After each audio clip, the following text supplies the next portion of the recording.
opportunity to speak. Um, it's with a heavy heart that I come before you tonight on behalf of the YMCA. After 60 years of faithfully serving this community, our board has made the painful decision to close our doors. This decision was not reached lightly, and it carries with it an overwhelming sense of sadness, not only from the families and members that we have supported, but also from our deeply dedicated employees who have given their lives and energy to this mission. For decades, the YMCA has been the cornerstone of Clarksburg. It has been more than a gym or a building. It is a place of hope, health, and belonging. We have nurtured children through summer camps, after-school programs, and youth sports. We have cared for seniors, giving them fellowship, fitness, and purpose. Local schools rely on our pool for practices, swim meets, ensuring generations of student athletes in our community. Time and time again, the YMCA has stood with families, educators, and leaders, always working to build a stronger Clarksburg. But perhaps most importantly, we want to honor our staff, the heart of the YMCA. Their compassion and commitment have carried us through challenges, and their devotion to children, families, and seniors of this community has been nothing short of extraordinary. They are the unsung heroes who have kept this mission alive every single day. Though tonight we acknowledge that the reality of our closure, we are also looking to you for hope. Whatever becomes of our building, we plead that it remains open that it remains open to the people of this city in some form. The doors of the YMCA have always been doors of opportunity, healing, and community. To close them permanently would be a loss beyond measure. Even in the ashes of this ending, we believe that something new and beautiful can be born, something that continues to serve, uplift, and sustain the people of Clarksburg. It is with our deepest prayer that the legacy of the YMCA inspires new life, vision, and opportunity to the city that we love. And that was all I had. Thank you. Thank you. Camden Cutler wishes to address council concerning the same issue.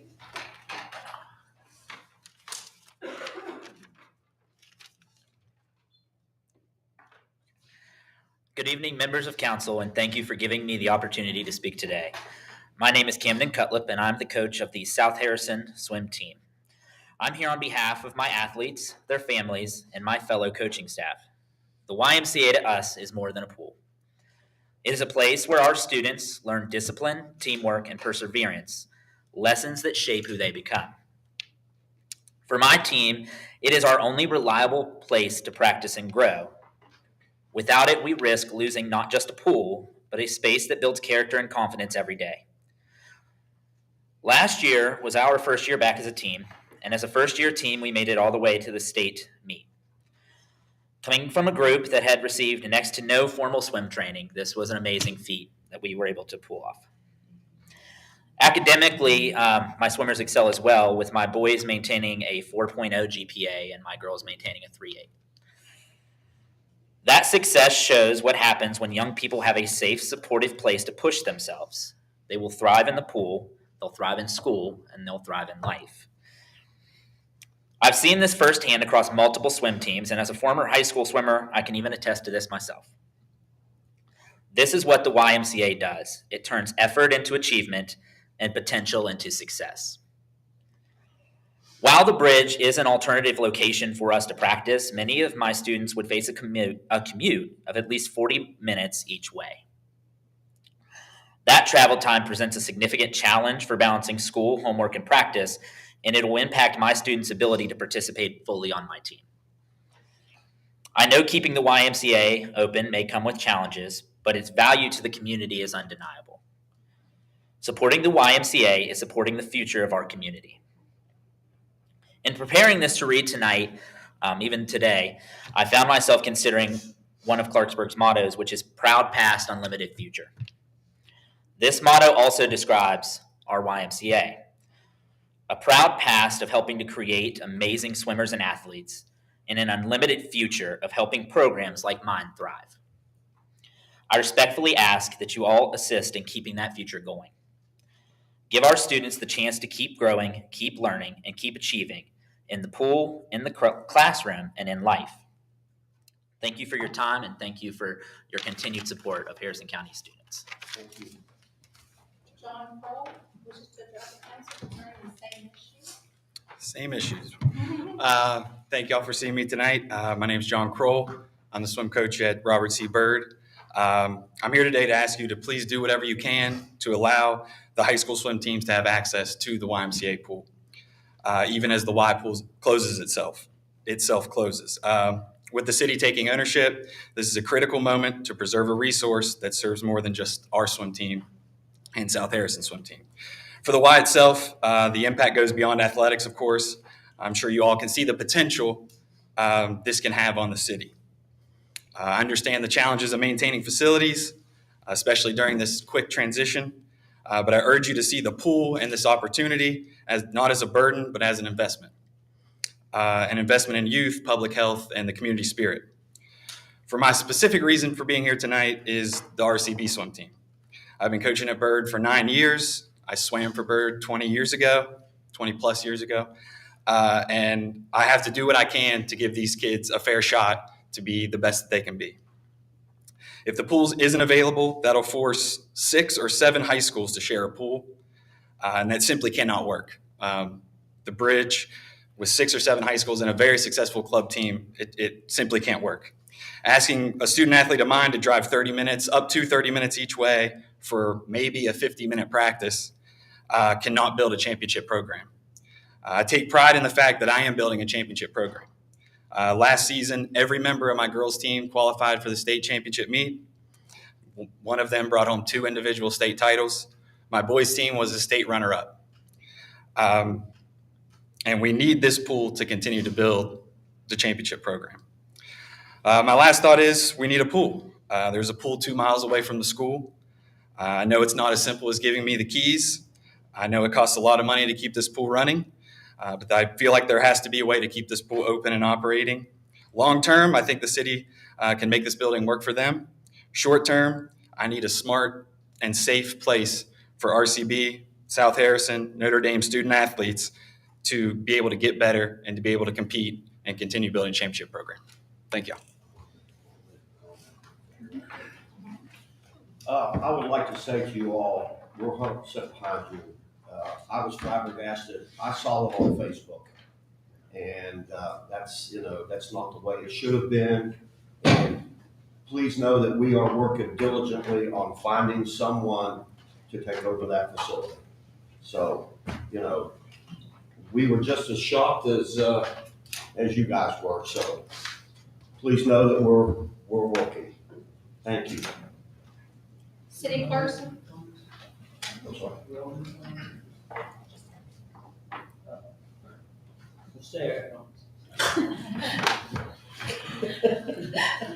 city clerk's information, zoning form in connection with an application to operate an ABCA licensed private club, private wine restaurant, or tavern was filed by the Tapatia Super Marcadia LLC, 415 Baltimore Avenue, returned to back on September 8th, 2025.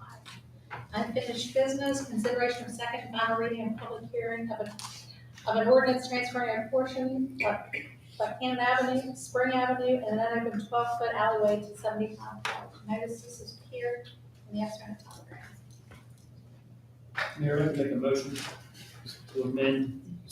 We'll just point of order, we have a public Yeah, hearing. sorry. We will now open the public hearing. Anyone wishing to speak for or against may do so at this time. We will close the public hearing. Vice Mayor? I'd like to make a motion to amend Section 8, add Section 8, the city manager may refuse to execute the deed until December 17th, 2025, and may, at her discretion, before that time, seek to have council rescind and negate this ordinance. And add Section 9, The ordinance does not vest any interest in 75 development until a deed is properly executed and delivered. So moved. Who made the second? Second, sorry. We have a motion and a second. Discussion. Is, on this, has, Ms. City Manager, has all the parties executed the agreements, as of now, including the city 75 development, and they all have? Everything's been signed, it's held in escrow until this was passed to fulfill the agreement. However, to protect ourselves, just in case everything doesn't go according to closing, we wanna make sure that we have the option to not follow through on the ordinance if everything doesn't close like it should. The last thing we want is for the building not to complete, even though everything's been signed, and then we're obligated to fulfill this part of the deal on our end with the ordinance. So this is just a protection for the city. And then, just for clarification purposes, again, the abandonment or conveying of those properties, I guess it's not an abandonment, we are not taking that to the planning and zoning, correct? Correct.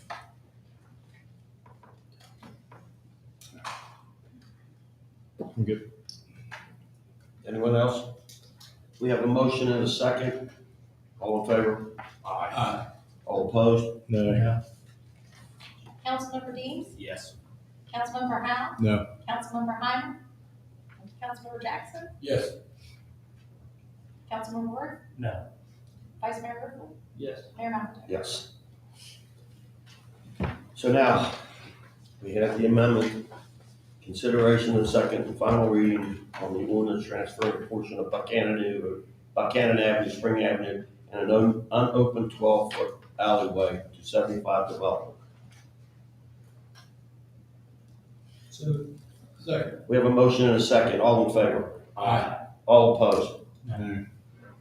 Councilmember Dean? Yes. Councilmember Howe? No.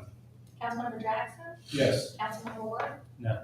Councilmember Rickle? Vice Mayor Rickle? Yes. And Mayor McIntyre? Yes. New business, consideration of a request of $150,000 to the Harrison County Commission for the splash pad.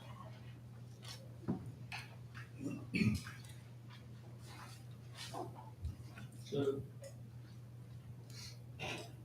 Second. We have a motion and a second. Discussion. So, can we afford to do the project without this money?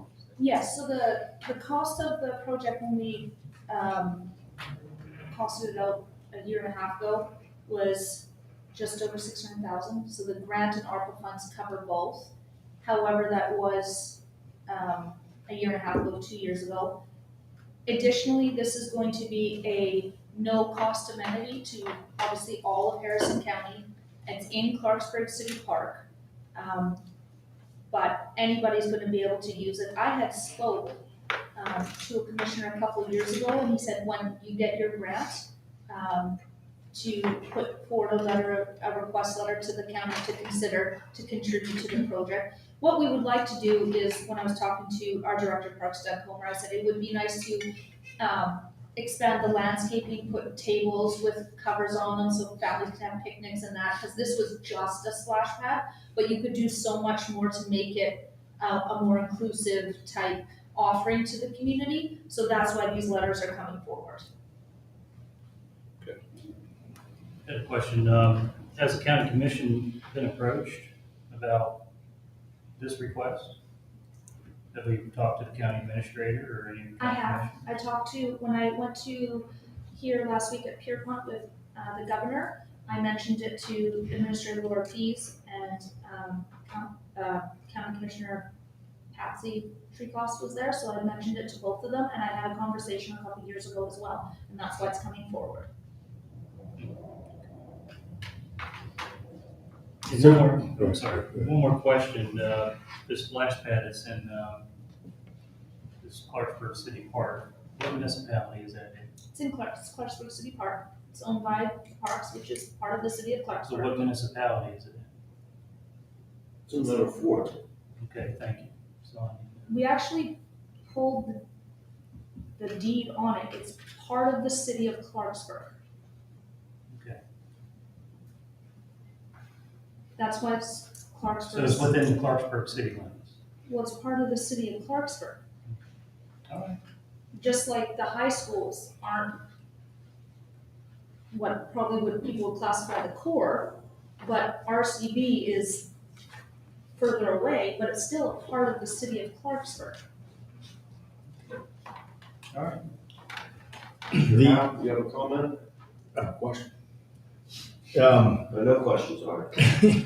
The 600,000 then, so the grant is for 305, something like that. 308?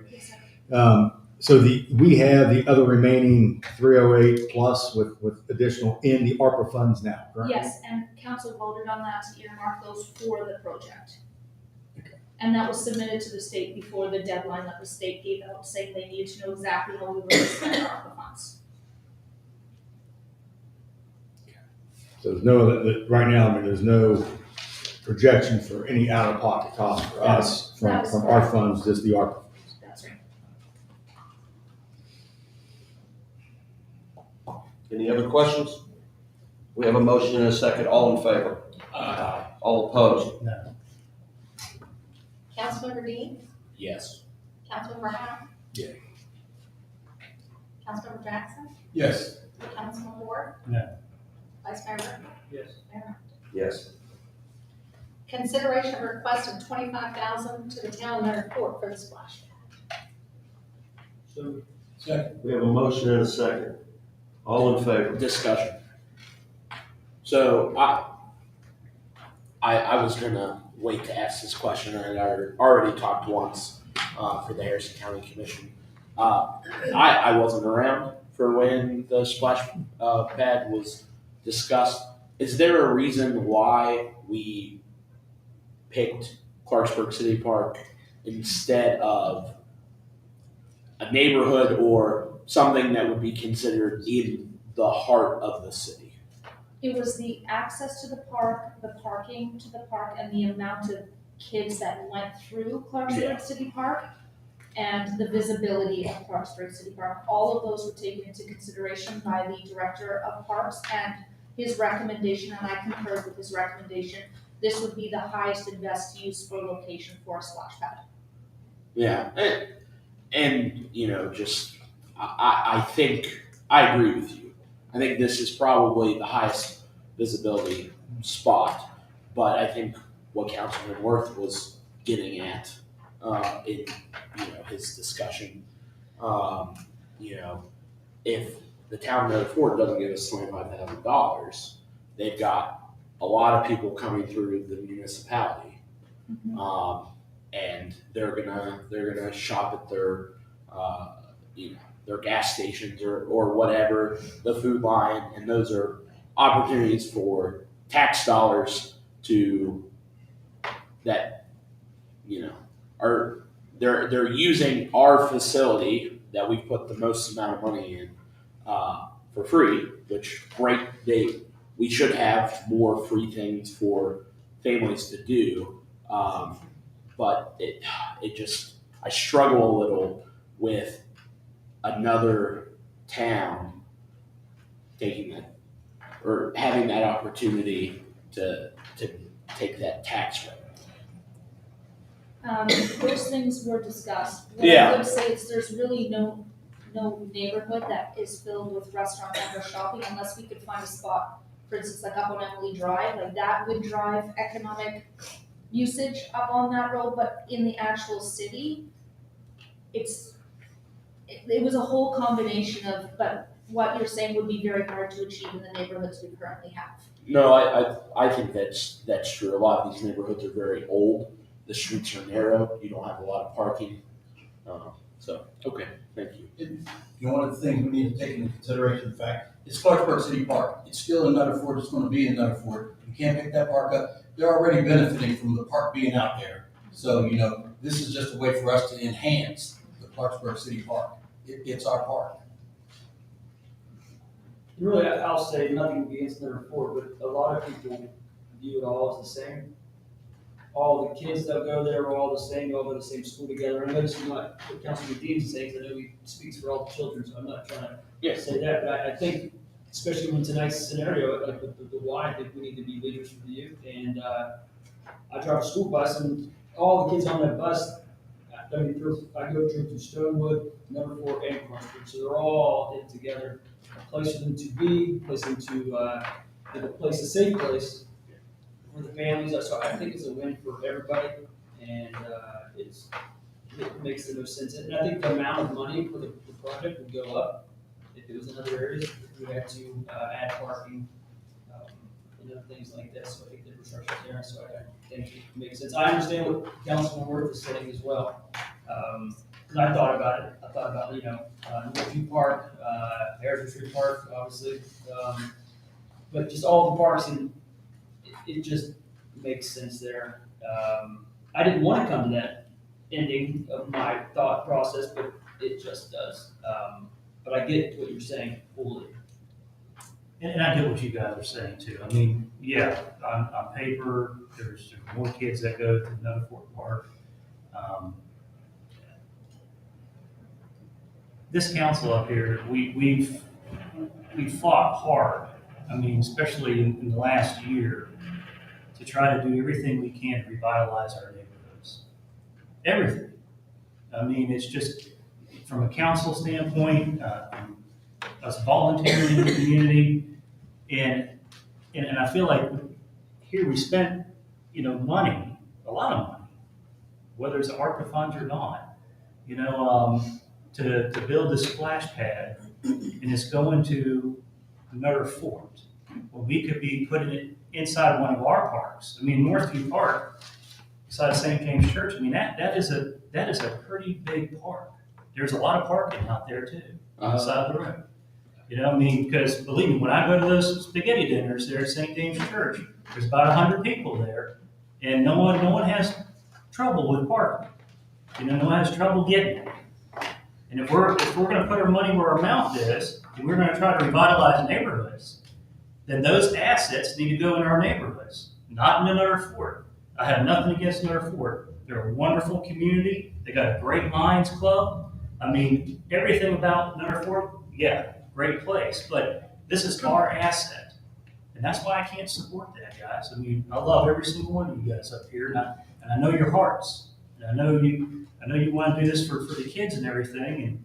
But what about our kids in our neighborhoods that may not be able to drive to another fort? That's who I stand. But if that's the case, should we pull all of the soccer programs and the Little League programs and all of that goes on out there? No, they're already out there. Okay. Yeah. So it's already established, and all the kids from Clarksburg and all the surrounding areas are already going out there. So, this is an enhancement to something that's already there. What I'm saying is, we have an opportunity to have an asset to put within our city within the last year and a half. And we're just going to enhance another asset that's already doing well. I was out there for 4 Lions Clubs, picnic the other night. They had all kinds of, soccer going on. Everybody was out there. That park is doing well, just as it is. But we have other parks that are struggling. We have kids, in Northview, playing basketball and stuff. Northview is probably one of our biggest neighborhoods. You got Monticello Park. I mean, that's a beautiful park down there. We could use the splash pad down here. Heck, we got the old City Hall building that we put into the land bank. That may also be a good spot. There's a lot of opportunities to put assets into not only neighborhoods, but also within our city limits in our town. I have nothing against, what's going on at the park at Nutter Fort. Yes, it's our park, okay? But, we need to start investing a little bit more in our neighborhoods that are declining. I mean, we did that with trying to get to schools. Right. So why can't we do that with the current assets that we have? Well, That's why I can't support it. Were you this adamant when we voted on this a year and a half ago? Yeah. Well, and I can speak on behalf of that. I was very adamant on, objecting to it to go to the city park. And I think I was obviously I was on the losing end on that one, dissenting vote. I think it was 4-3, 6-2. I can't remember the exact vote on that, but I know Councilman Worth voted no, I voted no. And I think we did offer, and I was adamant, offering other scenarios and ways to do it. And, looking back at the Moore project on Monticello, the Monticello ongoing revitalization effort, that master plan showed where that would be, what the cost would be. And, I firmly still believe that could have been put in less than $600,000. That would have been sufficient. Could have had a walking trail from the other side. It's convenient to downtown. It makes it more walkable. And I think it would have opened up some other aspects to Monticello Avenue that could have been within the master plan for down in that area that could have been tremendous improvements. So yes, I think we were adamant then, but I think we were on the losing side of the vote, and I'm still under the adage of it's still we're on the losing side, but I'm supporting it only the fact we're requesting for money to reduce our out of the pocket, whether it's ARPA funds or what other overruns it may be, has come out of some other funding mechanism we have. I just think we've got to be cautious moving forward of how they're going to operate it and some other things such as that. I haven't heard the operations plan yet. I mean, there's a lot of other questions out there, and I'm not objecting to requesting funds from any other entity. I think we should request funds from anybody and everybody for that matter. I mean, it is a county-wide facility. It's at the city park, but again, it isn't in our municipality. And as Councilman Worth said, we have tremendous assets over there with Frank Loria, soccer fields, t-ball fields, baseball fields, little league fields, pavilions, indoor facility. But again, we don't want to over asset it either, because I think you're going to run into an issue. There's a parking issue there now. And if this is saying this many people are going to come visit it above and beyond we're already attend to the park, you created a bigger issue of parking. We have created a bigger issue with parking. The fact that if you have 50, 75 people there at a splash pad, there's nowhere to park along the parking lot where Frank Loria is. It's going to compound the problem, is all I'm saying. So I just think we need to be cognitive of that and figure out a solution for that, or have Doug Comer figure out a solution for that and the park board. But again, I'm supporting the fact that we're requesting funds, because I think we need to reduce our liability and utilize the ARPA funds when there's a lot of different places we can put those ARPA funds, right now, I think in the city as well. So that's my thought. Any other discussion? We have a motion and a second. All in favor? Yes. All opposed? Councilmember Dean, Yes. Councilmember Brown, Yes. Councilmember Jackson, Yes. Councilmember Worth, Vice Mayor Rickles, Yes. Mayor Mike. Yes. And just a quick follow-up question, though. And I know it's a policy, and please refresh my memory. When was this policy? I think council did it. Maybe I don't know. When was that put in place about the consideration of letters of support or things come in front of council? It was a couple of years ago now, and it was that was brought forward because there was a couple of people that came forward for letters of support that if the project went forward, it could be contentious with the community. So it was best to come forward to council those letters of support. And you had asked that whenever we do these letters, that I include a Yes. draft, and that's why they're in the package. I do appreciate that. The only thing I would say, and I understand that with letter of supports, if somebody's looking to do something that could be contentious on it, I fully understand that. I think sometimes in these instances, I think if we're notified, I mean, personally, in the other 6 council members, including Councilman Hyman, may not agree with me, but I think when you're requesting funds from other entities, I don't know if it's necessary we vote to authorize a letter to go there, because I think it could send a wrong message, especially if we haven't communicated with, the mayor of Nutter Fort or other council members, and they read about it in the paper prior to. So, I always do contact. okay, well, but I mean, 'cause I think, as part of your duty, you're always trying to look and hopefully reduce our liabilities on paying out. So I would just encourage, council to look at maybe these, and I think maybe we need to tweak the policy. That's all we get. Thanks. sorry. Go ahead. Consideration of the submission of a grant to West Virginia First Foundation for the continuation of the social worker position and a vehicle. So moved. Second. Discussion. So, Oh. can I, Yeah, go I'll ahead. give you the break. So this is just a continuation of the salary of the person that we hired.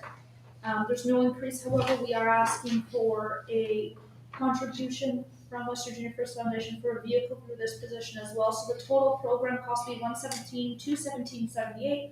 We're asking for a 65% contribution from the West Virginia First Foundation and a 35% contribution from our own opioid funds.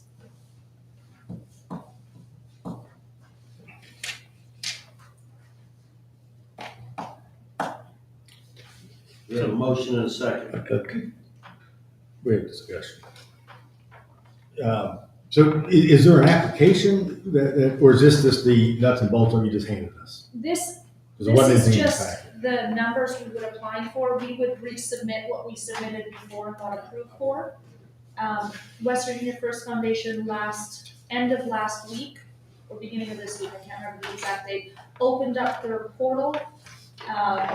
There's a couple weeks where they're accepting submissions again for our region, and this fits into this social worker or outreach coordinator liaison fits into one of the categories. And so far, she's had contact. She's doing great work. She's compiling a report for council. I think Councilor Worth actually saw some of the report already. She's been able to get people into rehabilitative care or other methods to get them housed. So we are seeing some results there, which is great. We just don't want to see a gap in that position. So we want to submit before it's right to the deadline of her year. And if you can remind us, when did we receive, when and how much did we receive last time through the opioid? We only received this position. We did not receive anything for Resco. And I apologize, I can't remember off the top of my head what the I think is around 40 to 45,000 that we received towards her position. And then the remainder is coming out of the city's opioid fund. Mm-hmm. And then,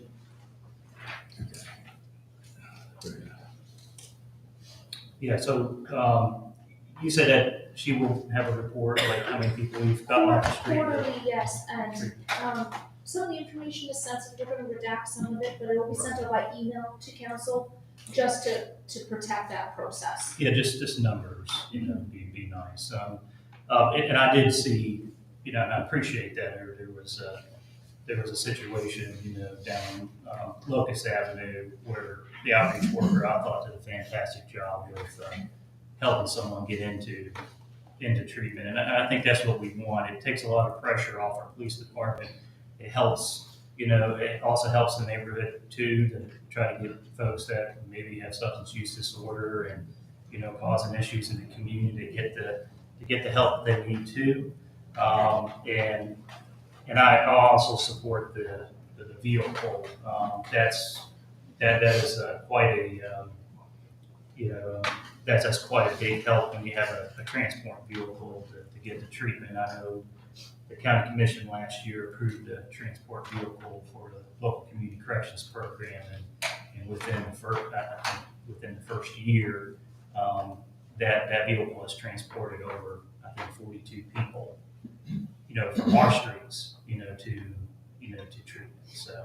So I mean, I think this is very effective. This is how we, help revitalize our neighborhoods. We help promote public safety, and but at the same time have a little compassion towards the issues that some people may have. and when does the current grant cycle we're in, when does that expire? They said it was 20 or 21 days. It wasn't very long. So we've already had the Oh, I thought you meant when they opened up. No, the current grant cycle we're in now where we received 40 to 45.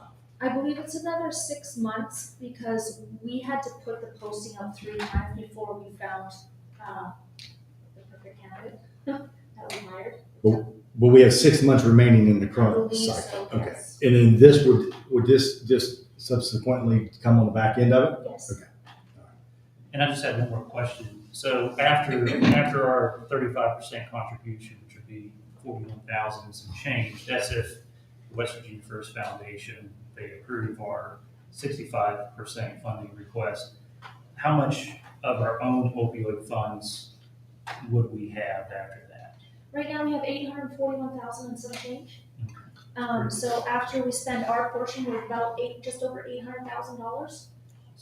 And we're working on a bigger project right now, and that should be coming to council when we get some of the pieces lined up. Talking to some other entities, and that will be coming forward in the next. And even few with the months. bigger project, is the plan still to at least set aside, some of our allocation, towards This position. this position, Yes. street office? I think it's I would vital love to that, extend it to 2 if we could eventually, but I want to give it a full 12 months so we can see the results and bring those results to council, and council can have a work session on whether you would like to expand to 2. I think that's the right way to go about it. and I agree. I just want to make sure that later on, like we get in year 3, I just want to make sure that we still, have outreach workers if there is still an issue. Yeah, I think you would see that we're being pretty particular with how we're recommending to spend those opioid funds. That's gonna have the highest impact and the most value for what I would classify as actually a pretty small amount for a city like ours to get compared to what the West Virginia First Foundation has. Any other discussion? Yeah, City Manager, were any of these dollars from the, Harrison Police Program? No, Okay, so. yes. And we're still working on those. Any other discussion? One more. Yeah. Currently now, in this position, is this position, are they a city employee or are they contracted employee? They're a city employee. They are a city But employee. we made in the advertisement we put out, we put 1 year with the option to extend past a year. So there was a deadline, so there's benefits and all of that we should be doing, but understanding that it's grant funded, so therefore it's not permanent. Hopefully it will be. And so the other outreach workers, are they through West Virginia Sober Living or, First Choice? What other outreach workers? I thought we had some. Don't we have another one? No. No, okay. We've been trying to hire, they haven't had any success hiring anybody unfortunately, and they're coming close to their, grant cycle end in a few months, they run 3 years, so they're gonna have to reapply, and we'll continue to work with them to try to get them into the city, but again, they're just having trouble finding anybody in their candidate pool. Any other discussion? Instead of, looking for a social worker, is it possible that we could possibly hire a, certified peer recovery support specialist? That's in our job description and theirs as well, it has all that listed, so you could have a social worker degree and/or, so we're leaving it open for anybody that has experience, different training, just to make sure we're not eliminating anybody unintentionally.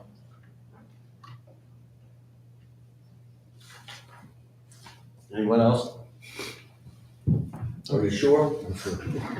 We have a motion and a second, all in favor? Aye. All opposed? Motion carries. Consideration of a letter of support to the health department in support of amending the indoor air smoking act.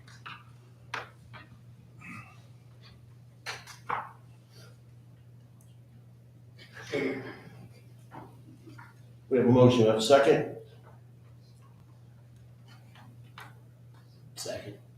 We have a motion and a second. Discussion.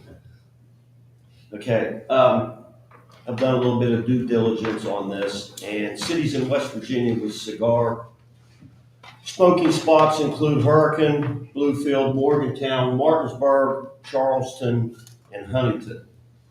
And I don't know how everybody feels about it, but I'm in favor of this. If you don't like cigar smoking and it's not your cup of tea, then you don't have to be there. But why should we hog tie everybody that wants to do that? At the establishment I work at, we have a humidor that carries over 700 cigars. So it is a popular thing, and I hope the council will support this letter to the health department. It's a bad night, a bunch of kids in the room. Hey, Jerry, they're all kids to me, so. And athletes at that. Yeah. Don't do it. But I support the ability for people businesses to do what they want and give the option to the community to be a part of things if they wish. They're not pushing by anybody. It's something they choose to do. That's my opinion on it. I sound he'll be in big trouble if he does, but I support the right for people to choose and businesses to offer those things, and as a community, we choose if we would partake in that. That's my opinion on it. Can I ask council a question? Sure. Richard, if the health department does this, it's not going to open up some kind of back door to go back to smoking sections, non-smoking sections in restaurants and stuff. I'm presuming their council can draft something that would allow that to happen. So I sit on the health board, Yeah. and I did extensive research, so the legislation that exists when these are allowed is extensive. You have to have specific ventilation systems, specific, different mechanical systems in there, you have to be over a certain age, and those would all be created under the health board. Most major cities that I could find in the States have them. I concur with the mayor, and I think the person who brought this forward, it's not the first request I've had. They're of the opinion they would be a great economic driver in the city. However, if you don't want to attend a cigar bar, if you don't want to inhale whatever's in that bar, then don't go. But if that's your thing, if that's what you like to do is, I would assume these are probably high-ticket items. I would say. cigars, I think so. Well, you can get a cigar anywhere from 75 cents to $75. Well, I don't think they're going to be selling Swisher Sweets. No. I don't know, maybe. I think that, all these kids here, like, they certainly don't remember when restaurants had smoking and non-smoking sections. Jerry and I are barely old enough to remember when they had smoking. All the legislation around these cigar bars, it's not at the thin edge of the wedge to get smoking back. Okay. Yeah, it's all right, you go ahead. It's your turn, Martin. You went first the last time. It's your turn. So, I mean, just out of general curiosity, I mean, obviously we have nothing to do with the smoking regulation. It is the health board. And I mean, has anybody approached the health board that's requesting this? I did. I talked to Mr. No, well, I mean, you have, but I mean, anybody physically who wants to do this. It's come up and in implement. conversation before. It hasn't been well received. At the board. Yeah, and I believe that having supportive local officials, because this is the city that you're elected to run, would go a long way to show that there is support from the city to have this as part of the city, or at least the option. I would just say, as a former member of the health board, that I do think, though, what they may be considering is, if they pass it, they cannot just pass it for the municipality. They got to pass it county. It would be for the whole county. Correct. So, I don't know if you've reached out to anybody else, county or the cities, to see if what their thoughts are process-wise to garner support, or if there's any negativity there. But it's definitely bigger than just us sending a letter. But I would have hoped that whomever is interested in the cigar bar would actually attend the meeting and make their plea of why they want the county air regulation. On my part, I was going to contact a few of the surrounding cities and towns once the council did this, and the person who came to us, I would advise them to also come to the board as well with these letters of support to make their case. So, I mean, at the end of the day, it's up to it's up to the health board. It is, but it goes a long way to have support of local politicians. Maybe. But- Well, it should. I mean, I don't know, I remember it was pretty much a fight when they first, implemented it years ago. And I'm not saying, I'm with, like Vice Mayor Riffle, I want this to be able to tell businesses, well, you can or cannot do this, and at the end of the day, I don't even really feel like this is kind of our place anyway, but I mean, if it's up to the health board, then they'll just have to make a decision on that, so. Anyone else? We have a motion and a second. All in favor? Aye. All opposed? Motion carries.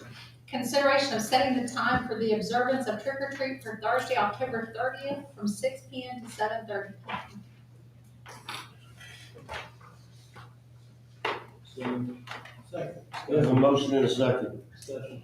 Go ahead. Is that all right with the kids? You guys are okay with that? Who are you? Let us know.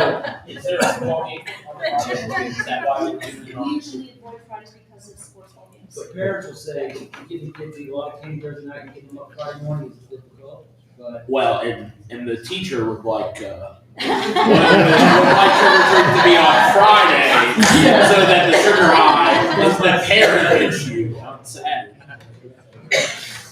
Anyone else? Yes.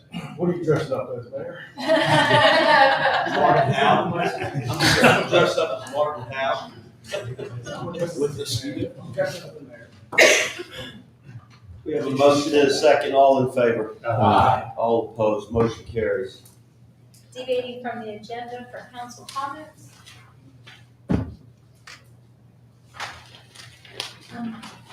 What? From what? You do not want to be council because there will be council comments after executive session.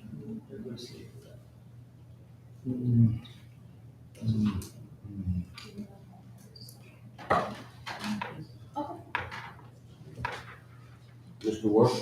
Oh, Can you still talk? I mean, I can. you're up, buddy. Well, I appreciate the opportunity, Mr. Mayor, so, You're welcome, sir. and I appreciate everybody coming out and expressing, your concerns and sentiment and stuff. I was just thinking about it, and I think Coach RCB said it right, providing a safe, nurturing environment to be able to, practice sports, and that's what builds leaders. And I thought about my upbringing, I'm not from Clarksburg. I grew up in a little place called Minnehaha Springs, Pocahontas County, population 70.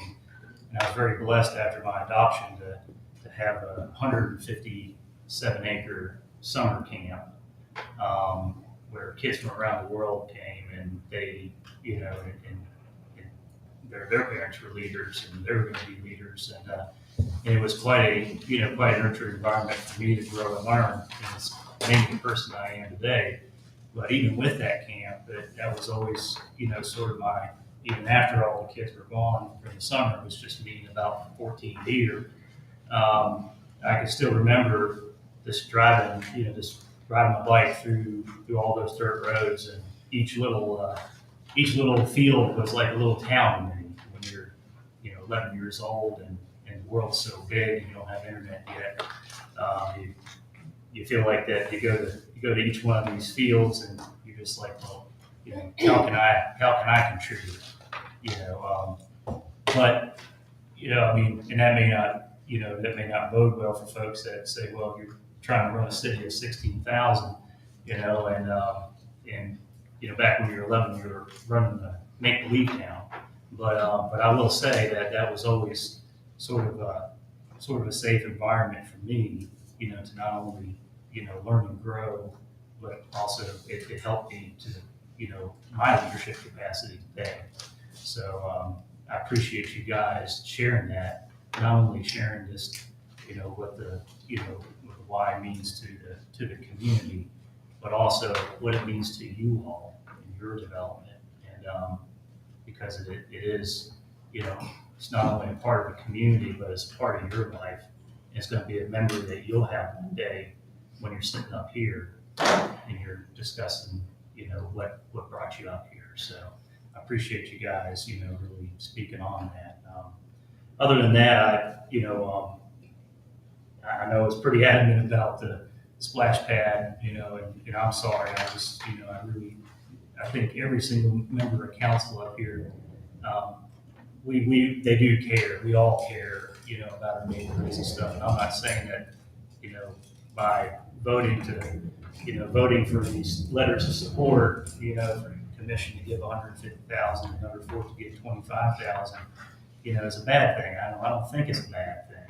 I just have to stand on my own principles, and I feel that I'm accountable to the folks in Clarksburg within the city limits and the neighborhoods that I deeply care about, and I'm not saying that the other members of council here don't care about the neighborhoods, because they really do. I mean, they've shown it. These guys have shown it in the last year, and and I'm really proud of it. With this particular issue, I just disagree with it. So I'm really happy to see that, we're gonna, move forward with trying to get more opioid funds to help combat a lot of this, drug problem that we've had here for years. And I really, I really want to, give thanks to the city manager and the police chief. I did get to see a report. It was very well professionally done. And I think it's not only a tremendous asset, having an outreach worker on the ground. It's not only an asset to the community, but it's a tremendous asset to our police department, our law enforcement, that have to spend a lot of time on these mental health issues and these substance use issues that are very dynamic. And when you have someone out there that just says, you know what, I'll take care of this. I know some resources. At the end of the day, one more person that you get off the street, into recovery or treatment, that's one less person on the street using drugs or breaking into your garage. So I do support that. With that said, I gotta say, I'm really blessed, to be up here. I mean, it's just to be sitting up here with all you all, and to have the opportunity to discuss a lot of these issues, in front of the public, and have the opportunity to disagree, and still fulfill my role up here as council too. And so I want to thank every single one of the council members here to do that. I want to thank everyone in the community who, supported me to be up here to do that. So that's all I got. Thank you, Mr. Mayor, for the opportunity. Thank you, Councilman. Mr. Dean. Thank you, Mr. Mayor. Councilman Worth, I will say that, in Northview, we're able to tolerate the extra traffic on spaghetti dinner days, because, it's the best spaghetti dinner in town. But on a regular basis, you would have a lot of angry people up and down Pride and Golf Avenue, me included. Parking's already tough enough on Pride Avenue. If you're trying to put a splash pad in Northview Park, although I do agree, I think that would be a great place because it's in the neighborhood. And I think that, maybe we need to talk to Doug and the park board, and I would like to see more programming in our parks in the neighborhood. And I don't know what that would cost. I assume that, money is the great motivator in all of these things. And I know Doug does a great job. The park board does a great job. But, as we come into budget season, maybe that's something to consider. If we're trying to revitalize our neighborhoods, if we're trying to fill the gap of youth sports, then let's prioritize that. I'd just like to remind the city manager, we talked about, or I asked at the first meeting in September about some of those plans that were supposed to come to council in the spring. If we can get those distributed out soon, I would encourage, my other council members, let's see these plans. Let's sit down now that we're kind of hitting the fall. Knock on wood, based on last year, it seems like things slowed down a little bit. I think it's time for us to, pick a priority for the next year. What we really want to see done, and give our great city staff that directive. So, thank you all for coming out and supporting the Y. It is a vital part of our community, and I hope that we can come up with some kind of solution. I know that the city staff has been working very hard. The one question I have, and I don't know if we can answer it out here in public, when will the building come back to the on September 29th or? And that's something that I have to discuss with legal. I'm not comfortable giving that Okay. because I don't know. Oh, exactly. okay. Because I'm sure that's something that everybody is wondering, That's and what so we'll be discussing. and that's okay if we can't talk about it publicly. I just thought I would ask. Happy to see, the Board of Education didn't move to auction Northview and WI this past week yet. I still think that the best option is for those to go into the LRA. I know we hit a roadblock, but I encourage everyone, I encourage them, I encourage us to come back to the table and let's be proactive for our neighborhoods. I think that we're going to be a little reactive next month, acting on some guidance from the Planning and Zoning Commission, but I really think that we need to give it another try after we get the appraisals back to see if we can get this done. Thank you, Mr. Mayor. Thank you. Councilman Jackson? I would just like to take a few minutes to say thank you to everyone who came up and supported the YMCA. Basically, I grew up in the YMCA when it was down here on Pike Street, and a lot of you may not remember that, but that's not funny. I remember. Yeah, so I grew down there too. But seriously, the YMCA, is an integral part of our community. Whether you use it or not, our young people use it, and that's one of the things that we've been fighting about lately is, it's not really fighting, it's fighting for, is to make sure that we maintain things for our young people to do. We can't complain when they start to do adult things, and we're not offering young people things for them to do. So, I think it was Mr. Cunliffe said, he hopes that we're up for the challenge. I hope we are too. I hope that we can make this happen and that we can keep that building open, Lounge Hill, if we can make some things happen, for our young people here in our community. I would also like to say, as far as the social worker, yes, the social worker will be a big help to our police department, but I also feel that our social worker will be a big help to our firemen as well, because a lot of those calls that are put out there, our firemen respond to those. So, this will be something that will actually be a two. And if we can get two in that position, then that'll be great. We can actually start making a serious dent in the problem that we deal with here in our city. So, I'd like to say thank you all for coming out. Thank you for everyone who tuned in this evening. Thank you. Councilman Howe? I guess I'll start with the why. Again, Ms. Gaskins, thank you for coming. Those heartfelt words, and greatly appreciate that. Coach Cutt and Kroll, you guys said a lot as well. I think, I was a swimmer myself. I didn't have high school swim though, but I did swim in college, and there was a balance of life that swimming offers you. And sometimes I feel more than other sports because your head's underwater majority of practice, and you have time to self-reflect. It gives you character, sometimes good or bad. It does give you leadership, it's commitment. It's all those things. And I definitely see the advantages of having the swim teams, having the facility to be able to practice in and train in, and it is going to leave a void if we can't find a solution. I do wish we were kind of given a heads up a little bit further in advance so we could have been working on that. I know we're up against a deadline, some other things.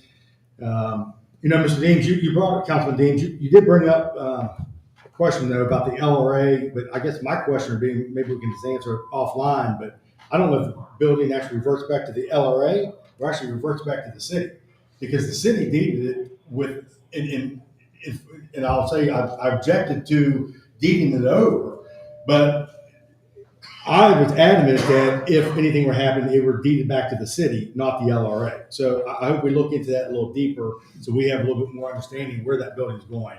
I never did see the final deed when it was sent over, and the LRA gave it back to the Y. So I think we need to definitely look into that a little deeper. God bless you. Bless you. God bless you. So,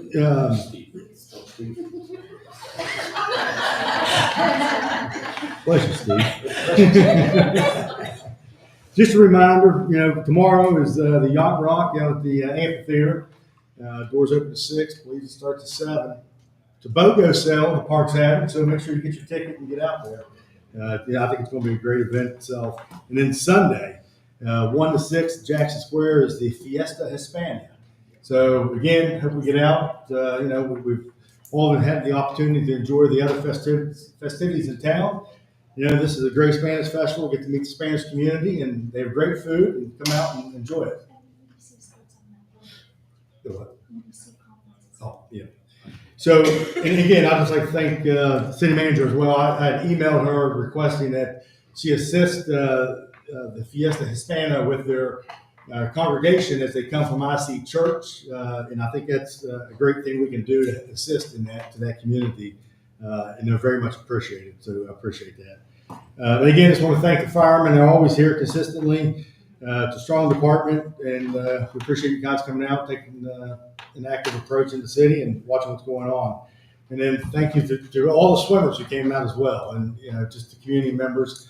It's always nice to see how government's at work, and we ask a lot of questions, but as Councilman Worth said, I think it's because we're adamant, but more so, I think we're all passionate one way or another for the city of Clarksburg and passionate for these positions. Otherwise, I don't think it's something we run for. You only put your heart in something that you're going to give 100% for, and something you just want to do the best that you can for the community or as the elected official. So, we have great respect for one another up here, even though we may not agree all the time, but we do get along with our disagreements and the constructive criticism that we can provide each other here and there.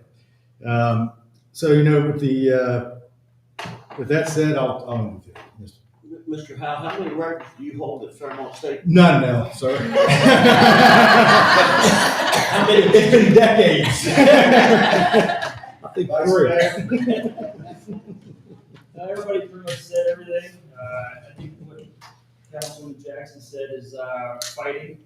We've seen like this year, I think we've shown as a council that regardless of what comes our way, whether it's school closing, the YMCA potentially closing, we're willing to fight for that.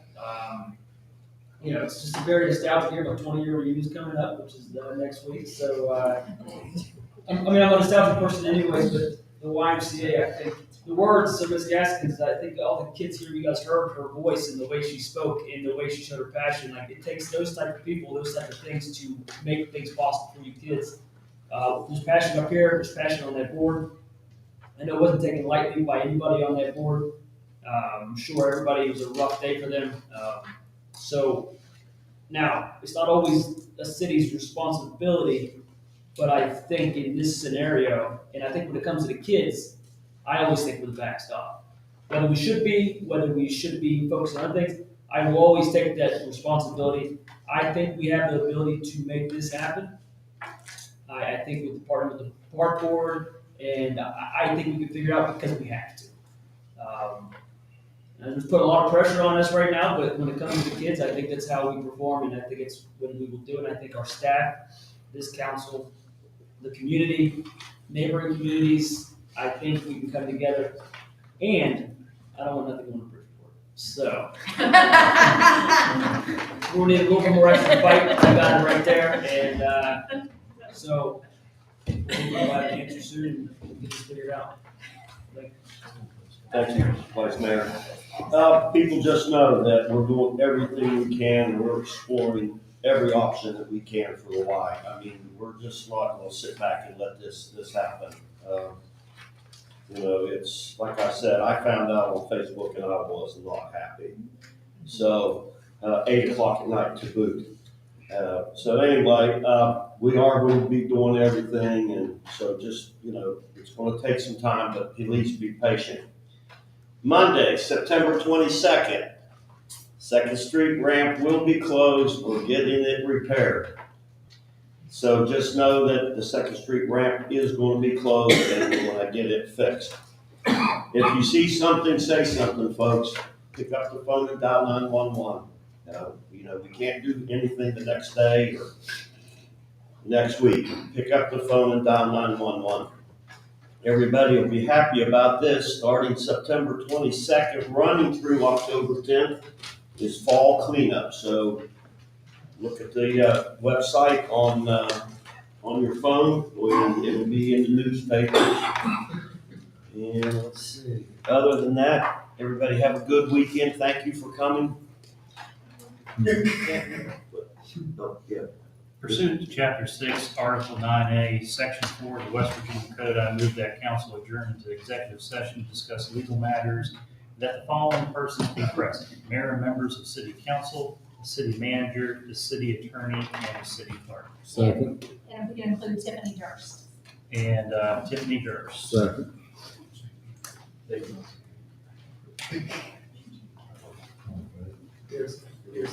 Second. All in favor? Motion carries. We go into executive session. Thank you, everyone.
We got a motion, a second, all in favor? Aye. All opposed? Motion carries.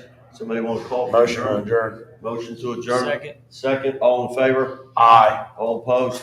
We're adjourned.